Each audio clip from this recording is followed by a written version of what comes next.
మేము కలిగినాక సమీపించిన ఆత్మీయ తండ్రికి నా ఆత్మీయ తండ్రికి నా యొక్క వందనాలు. కూడి వచ్చిన నా సంఘస్థులకు నా యొక్క వందనాలు చెల్లిస్తున్నాను.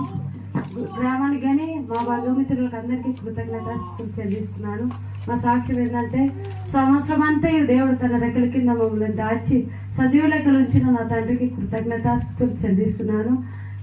అదేవిధంగా మాకు ఎంతో అపాయంలో ఉన్నప్పటికీ కానీ దేవుడు తన రెక్కల కింద దాచి మరొక మారు మమ్మల్ని దేవుడు తన ఆధీనంలో ఉంచినందుకు దేవునికి కృతజ్ఞతాస్తుతులు చెల్లిస్తున్నాను.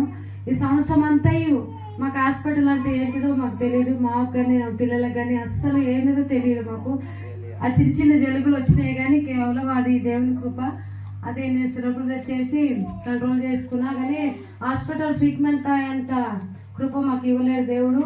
ఆ దేవుడు తన రెక్కల కింద దాచి నాకు, నా కుటుంబానికి, నా రక్త సంబంధులకు అందరికీ మంచి ఆరోగ్యం ఇచ్చిన నా దేవునికి కృతజ్ఞతాస్తుతులు చెల్లిస్తున్నాను. ఈ సంవత్సరము పోయిన సంవత్సరము ఫాస్టింగ్ ఉన్నా 40 days. ఈ సంవత్సరం కూడా ఫాస్టింగ్ ఉన్నా. నేను ఉన్నప్పుడు నేను పోయినసారి అంత ఎదగలేను, ఆత్మీయ అంతా నాకు తెలియలేదు.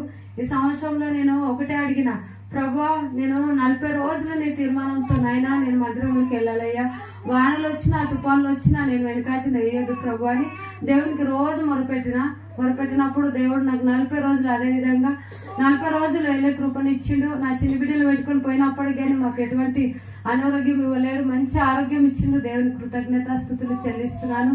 40 రోజులు ఉండే కృపనిచ్చిండు. నేనున్నా, నా భర్తున్నాడు, ఒక మంచి ఆరోగ్యం ఇచ్చిండు. అందుని బట్టి దేవుని కృతజ్ఞతాస్తుతులు చెల్లిస్తున్నాను. అదేవిధంగా మాకు 40 రోజుల్లో నేను ఒకటి అడిగిన, ప్రభువా నీ ఆత్మ నాకు కావాలి ప్రభువా, నేను ఆత్మ లేని వాడిని ప్రభువా, నీ ఆత్మ నాకు కుమ్మరించని నేను దేవునికి అడిగినప్పుడు నేను అన్నాడు వాక్యం ద్వారా మమ్మల్ని హెచ్చరించాడు.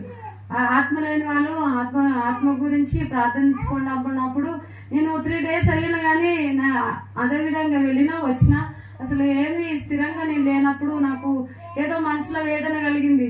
ఆ నైట్ కు పడుకున్నప్పుడు అసలు నిద్ర పడతలేదు. ప్రభువా ఇదేంటి అనుకొని మందిరంలో ఆత్మీయతలు చెప్తుండే కదా, అదే విధంగా నేను వెలగల కదా ప్రభువా అని నేను ప్రార్థించుకున్నప్పుడు మరుసటి రోజు 6 రోజులకి 7 రోజులకి నేను ఆత్మీయంగా బలపడిన. 12 రోజులు దేవుడు నన్ను దర్శించిండు. ఎంతో మందిరంలో అంటే వెలుగుతో ప్రకాశించినప్పుడు నా పేయంతో సుల్కనగా వచ్చి నాకు దేవుడు దర్శించినప్పుడు నాకు ఎంతో సంతోషం అనిగింది. ఎందుకంటే ప్రభువా అసలు నేను పాపిని తండ్రి, అసలు నేను పనికిరాని వాడను ప్రభువా, కానీ నన్ను నువ్వు ముట్టి స్వస్థపరిచినావు ప్రభువా. అయ్యా నేను అన్ని విషయంలో మమ్మల్ని ఆదరిస్తున్నావని నేను దేవునికి మొరపెట్టినప్పుడు సుంకరిలాగా రొమ్ము కొట్టుకుంటూ ప్రార్థన చేయమని ఆత్మీయ తండ్రి ప్రార్థనలు అడిగినప్పుడు నాకు ఎందుకేమో సుల్కనగా 12 రోజులు దర్శించిండు. 17 రోజులు దర్శించినప్పుడు ఆత్మపూర్వంగా నేను ప్రే చేసుకున్నా. ఎందుకంటే అసలు ఎట్లా చేయాలో కానీ నాకు తెలియదు. కానీ దేవుడు నన్ను బలపరిచినప్పుడు నేను ఏదో అంటే రొమ్ము కొట్టుకుంటూ అసలు ప్రార్థించినప్పుడు నాకు అసలు మందిరంలో అస్సలు అనిపించలేదు. అసలు పరిశుద్ధ దూతల్లా మేము వెలిగినట్లు అసలు ఏదో మయంగా ఉన్నట్లుగా నాకు అనిపించింది. అందుని బట్టి దేవుని కృతజ్ఞతాస్తుతులు చెల్లిస్తున్నాను. 40 రోజులు కానీ మాకు ఒక పండుగలాగా జరిగింది. పోయినసారి అంత పోయినాను కానీ ఏదో మాట వలసగా పోయినా నేను వచ్చినా కానీ ఈ సంవత్సరం దేవుడు నన్ను ఎంతగానో బలపరిచిండు. అందుని బట్టి దేవుని కృతజ్ఞతాస్తుతులు చెల్లిస్తున్నాను. మా అమ్మ నాన్నకు కానీ మంచి ఆరోగ్యం ఇచ్చిండు, మాకు అందరికి మంచి ఆరోగ్యం ఇచ్చిండు. మా సంఘానికి మాకు ఇచ్చిన వాగ్దానం ఏంటంటే నిశ్చయంగా నేను ఆశీర్వదించును, నిశ్చయంగా నేను విస్తరింపు చేస్తానని మాకు వాగ్దానం ఇచ్చిండు. వాగ్దానం బట్ట నేను ఎంతగానో ప్రార్థన చేసుకున్నాను. నేను కుటుంబ ప్రార్థన కానీ రోజు చేసుకున్నాం. మధ్య మధ్యన తప్పిపోయినాం కానీ కుటుంబ ప్రార్థనలు కానీ రోజు నేను ప్రార్థించేదాన్ని. దేవుడా మాకు ఆశీర్వదించి విస్తరింప చేస్తాను వాగ్దానం ఇచ్చిన దేవుడో కదా ప్రభువా, మమ్మల్ని విస్తరింప చేసి వ్యాపింప చేయని రోజు ప్రార్థన చేసుకున్నప్పుడు దేవుడు మమ్మల్ని ఎంతగానో మా కుటుంబాన్ని మమ్మల్ని విస్తరింప చేసి వ్యాపింప చేసిన నా దేవుని కృతజ్ఞతాస్తుతులు చెల్లిస్తున్నాను.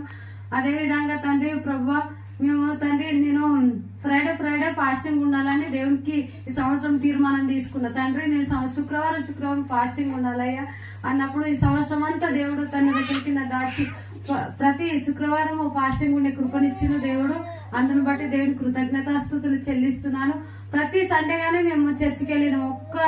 ఒక్కసారి కానీ దుమ్మ తినలేదు. అసలు మళ్ళీ బల్లకి కానీ ఈ సంవత్సరం ప్రతి రోజు వెళ్ళినాము. ప్రతి సండే వెళ్ళి బల్ల తిన్నాం. అందుని బట్టి దేవుని కృతజ్ఞత.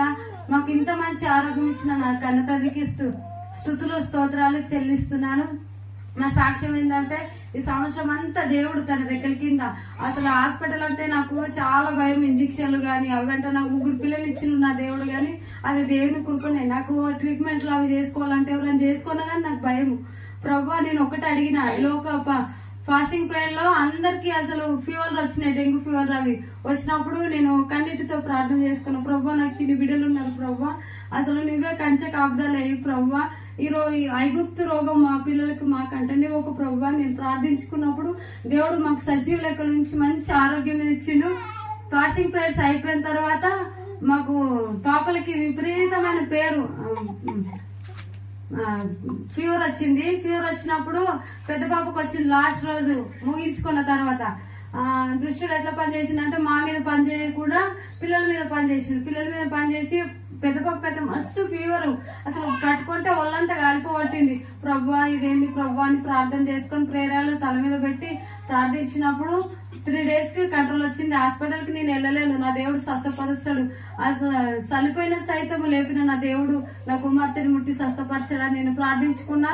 దేవుడు నా బిడ్డల పట్ల గొప్ప కార్యం చేసిండు. అందరూ రోజు ఒకరికి ఫీవర్ వచ్చింది. ఇంకా 3 days కి ఆమెకు తక్కువైందా, చిన్న పాపకు వచ్చింది. ఆమెకి అయిపోయినాక 3 days కి మళ్ళీ బాబుకి వచ్చింది. కానీ నేను ఒకటే ప్రార్థన చేసుకున్నా, ప్రభా నువ్వు నా బిడ్డలను ఎప్పుడు తలగా పెట్టే దేవుడు అని నాయన వాగ్దానం ఇచ్చిన దేవుడు కదా ప్రభా. అయ్యా నా బిడ్డలను తండ్రి నీ రెక్కల కింద దాచుకో ప్రభా అని నేను ప్రార్థించినప్పుడు మంచి ఫీవర్ తగ్గించిండు. వారం రోజులు కంటిన్యూ అందరికి వచ్చింది. వచ్చినప్పటికీ నేను భయపడలేను, హాస్పిటల్ గానీ నేను వెళ్ళలేను. సిరప్లు తెచ్చి ఇంట్లో కంట్రోల్ చేసుకున్నా. అందరిని బట్టి దేవుని కృతజ్ఞతాస్తుతులు చెల్లిస్తున్నాను. మాకు ఒకటి కొదువు ఉంది మా అన్నకు వివాహ విషయంలో. దేవుడు గొప్ప కార్యం చేయమని నేను అడుగుతున్నాం. ఈ అనుదిన ప్రార్థనలో మా కుటుంబానికి జ్ఞాపకం చేసుకోమని అడుగుతున్నా. మా అమ్మలో కొన్ని రుణాలు ఉన్నాయి, ఆ రుణాల నుంచి విముక్తి పొందాలి వాళ్ళు. మా అన్నకు మంచి వివాహం సంబంధం రావాలని దేవునికి కోరుకుంటున్నాను. మాకు మంచి ఆరోగ్యం ఇచ్చిండు మా తల్లిదండ్రులకి, మా రక్త సంబంధులకు అందరికీ.